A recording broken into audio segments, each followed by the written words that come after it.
नमस्कार, मैं संजय सनम। आप देख रहे हैं डिजिटल फर्स्ट न्यूज। व्यूअर्स, आज बात करते हैं ज्योतिष की। ज्योतिष में ग्रहों के संचरण का प्रभाव पड़ता है और आज जो बात होगी वो मंगल और राहु की युति की होगी, क्योंकि मंगल अब मीन राशि से मेष राशि की तरफ और मेष राशि में राहु, तो उनकी युति का प्रभाव किस तरह से पड़ेगा, इसके लिए हमारे साथ जुड़ रहे हैं श्री डूंगरगढ़ से ज्योतिष विद आचार्य पंडित और राजगुरु रामदेव उपाध्याय जी।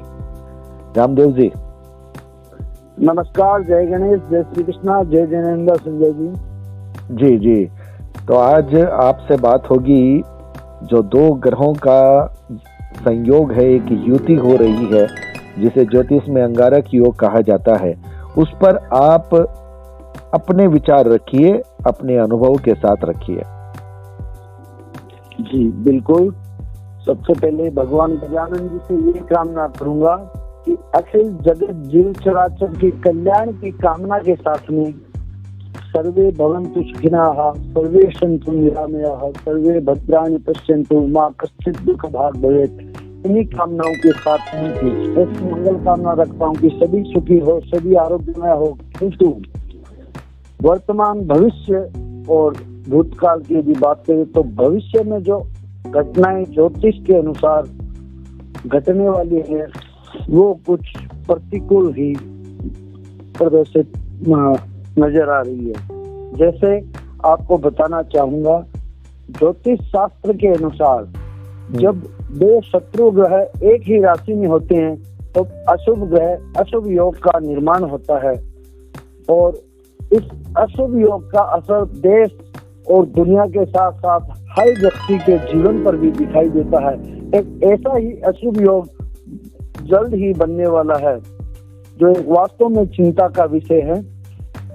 देखिए, ज्योतिष शास्त्र के अनुसार आने वाली दिनांक 27 जून 2022 सोमवार को मंगल ग्रह अपना राशि परिवर्तन करने जा रहा है। सोमवार को मंगल ग्रह मीन राशि से मेष राशि में प्रवेश करेगा। जी, मेष राशि में पहले से ही राहु स्थित है। इस तरह एक ही राशि में राहु और मंगल की युति होने से अंगारक योग का निर्माण होने जा रहा है, जो ज्योतिष शास्त्रों के अनुसार एक अशुभ योग है। जी, यह योग दिनांक 10 अगस्त 2022 तक रहेगा। मैं इसमें आपको एक विशेष बात बताना चाहूंगा। यह योग दिनांक 27 जुलाई से 8 अगस्त 2022 तक विशेष प्रभावी रहेगा। जी, देखिए, ज्योतिष शास्त्र के अनुसार राहु और मंगल दोनों ही उग्र ग्रह हैं। इन दोनों ग्रहों की एक ही राशि में उपस्थिति किसी बड़ी घटना, दुर्घटना का कारण भी बन सकती है। यह योग जब तक रहेगा तब तक देश और दुनिया में कुछ न कुछ उठा पटक चलती रहेगी।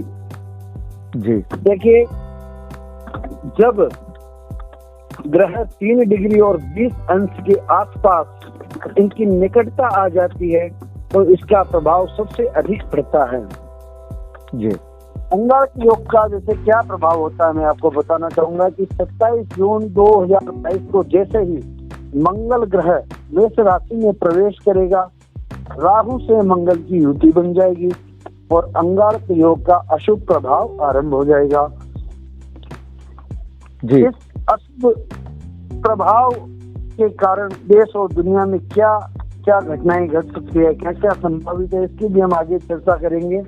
लेकिन उससे पहले एक विशेष जानकारी आपको बताना चाहूंगा कि ग्रहों की युति के साथ साथ 180 डिग्री पर जो ग्रह देखता है वो भी बहुत अधिक प्रभावित करता है। बिल्कुल, केतु प्रभावित करेगा। जी जी बिल्कुल, यह एक ज्योतिष का नियम है।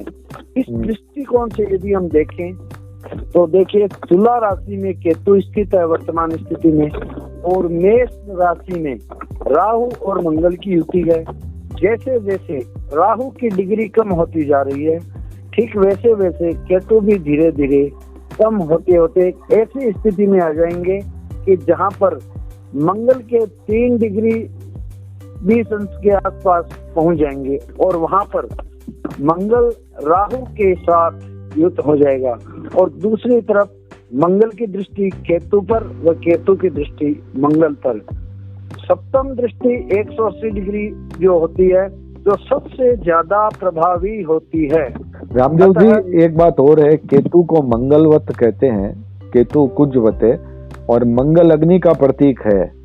तो इस दौरान फिर अग्नि या हिंसा की घटनाएं कुछ अधिक संभावित लग सकती है।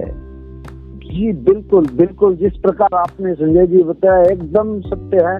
भविष्य में ऐसी घटनाएं भी संभावित है। इसी विषय में मैं आपको आगे बताना चाहूंगा कि इस 27-28 जुलाई से 8 अगस्त तक का जो समय है वो सबसे ज्यादा प्रभावित समय रह सकता है। अब इसमें क्या क्या घटनाएं संभावित है, इस चीजों के ऊपर मैं प्रकाश डालना चाहूंगा कि अंगारक योग के कारण देश में कुछ हिस्सों में हिंसा, प्रदर्शन, यातायात दुर्घटनाएं आदि भी बढ़ सकती है। जी। वहीं प्राकृतिक आपदाएं जैसे भूकंप, तूफान, भूमिस्खलन आदि घटनाएं भी संभावित है। जी। और इस समय वैसे भी बारिश का मौसम रहेगा, जिसके चलते देश के कुछ स्थानों में अतिवृष्टि से जान मान का भी नुकसान हो सकता है और कहीं पर अनावृष्टि के कारण हाहाकार मचने की भी संभावनाएं प्रतीत हो रही है। इस दौरान आगजनी की घटनाएं भी अचानक बढ़ सकती है, जिससे भी जान और माल का नुकसान हो सकता है। साथ ही आतंकवादी गतिविधियां भी बढ़ने से मना नहीं किया जा सकता, जिससे सेना को अधिक मशक्कत भी करनी पड़ सकती है। लोगों में विशेषकर जनता में जैसे हार्ट रोग, हृदय रोग, चोट आना, जलना, बीपी यानी हाई ब्लड प्रेशर जैसी बीमारियां बढ़ सकती है। इस दौरान कुछ लोगों की जान भी जा सकती है, इसलिए लोगों को अपनी सेहत का इस समय खास तौर से ध्यान रखना चाहिए। संपत्ति, फिक्स एसेट जितनी भी है उसमें तेजी आ सकती है। एक प्लस पॉइंट है, नोट कीजिएगा। भूमि की बात कर रहे हैं आप? जी बिल्कुल, भूमि भवन। मंगल, हाँ, मंगल भूमि का कारक है और उग्र राशि में है, मेष राशि में है, तो यहाँ पर मंगल से संबंधित जो भी उत्पाद हैं उनमें तेजी की संभावना बन सकती है। जी बिल्कुल। और एक यह भी है कि भूमि भवन से जुड़े जो मामले हैं वो एक के बाद एक सुलझने के भी आसार प्रतीत हो रही हैं और वहीं जमीनों के दामों में अचानक उतार चढ़ाव भी हो सकते हैं। जी। और उसके बाद में मैं कुछ चीजें आपको ये बताना चाहूंगा कि जैसे इस योग का सबसे ज्यादा नकारात्मक असर कहाँ और कब पड़ सकता है। जी देखिए, जिस जातक यानी जिस पुरुष, स्त्री या बच्चों की जो जन्म कुंडली होती है उसमें राहु और मंगल दोनों ग्रह यदि एक ही भाव में स्थित है, राहु और मंगल की युति है, तो उस जातक के जीवन पर इसका सबसे ज्यादा अशुभ प्रभाव देखने को मिल सकता है। जी जी। अब मैं इस विषय में एक बात ये बताना चाहूंगा कि जैसे आपकी जन्म कुंडली में महादशा, अंतर्दशा, प्रत्यंतर दशाएं जो है मंगल या राहु या केतु की चल रही है तो वो आपको सबसे ज्यादा प्रभावित कर सकती है। हाँ, अगर दशा अंतर आपका नहीं है तो फिर वो सामान्य प्रभावी रहेगा, वैसी प्रभाव, अधिक प्रभाव नहीं पड़ेगा। जी बिल्कुल बिल्कुल, यही बात है। इसमें कुछ रेमेडी की बात भी है। जी, रेमेडी, समाधान, उपचार। जी बिल्कुल बिल्कुल। देखिए, निवारण समाधान के रूप में मैं आपको बताना चाहूंगा कि इस कुयोग से बचने के लिए सभी अपने इष्ट की विशेष तौर से आराधना करें और उनके विश्वास रखें। और अब देखिए, जैसे मैंने आपको बताया मंगल और राहु इन ग्रहों के कारण जो ये योग बन रहा है, तो मंगल ग्रह को शांत करने के लिए विशेष रूप से हनुमान जी की आराधना करें। हनुमान अष्टक है, हनुमान चालीसा है, इनका पाठ करें। रामचरितमानस का भी आप पाठ कर सकते हैं, सुंदरकांड का भी पाठ कर सकते हैं। यानी ज्यादा से ज्यादा हनुमान जी को यदि प्रसन्न करे तो वो सबसे ज्यादा श्रेष्ठ रहेगा। और दूसरा बात, राहु, जैसे मैंने आपको बताया मंगल और राहु, तो राहु की निवृत्ति के लिए, राहु को शांत करने के लिए, राहु की प्रसन्नता के लिए भैरवनाथ जो लौकिक देवता भैरव जी है, भैरव जी को प्रसन्न करने के लिए भैरव जी के मंत्रों का जाप भी कर सकते हैं, भैरवाष्टक का पाठ कर सकते हैं, अन्य अन्य रूप से भैरव जी को प्रसन्न करने के लिए उनकी पूजा वगैरह कर सकते हैं।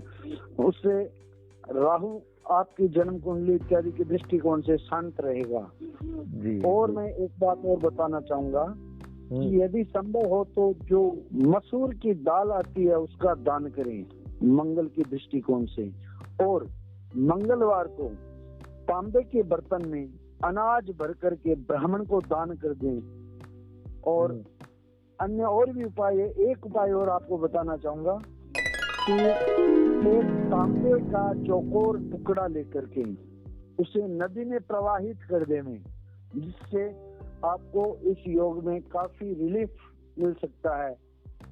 ये मेरा मत है। चलिए, तो आपने काफी त्वरित गति से इस विषय को बड़ा सारगर्भित विवेचन कर दिया, रेमेडी भी आपने दे दी। तो व्यूअर्स, ये थे हमारे साथ राजस्थान के श्री डूंगरगढ़ से राजगुरु पंडित रामदेव उपाध्याय जी, जिन्होंने अपने अनुभव के साथ और ज्योतिष के जो ग्रंथ हैं उनमें जो कुछ लिखा गया है उसके आधार पर उन्होंने इस अंगारक योग पर अपनी भावना को अभिव्यक्त किया है। वीडियो को लाइक कीजिएगा, शेयर कीजिएगा। चैनल पर अगर नए आए हैं तो सब्सक्राइब करना बिल्कुल मत भूलिएगा। हम राजगुरु रामदेव उपाध्याय जी का हार्दिक आभार व्यक्त करते हैं। बहुत बहुत आभार। नमस्कार। जय गणेश।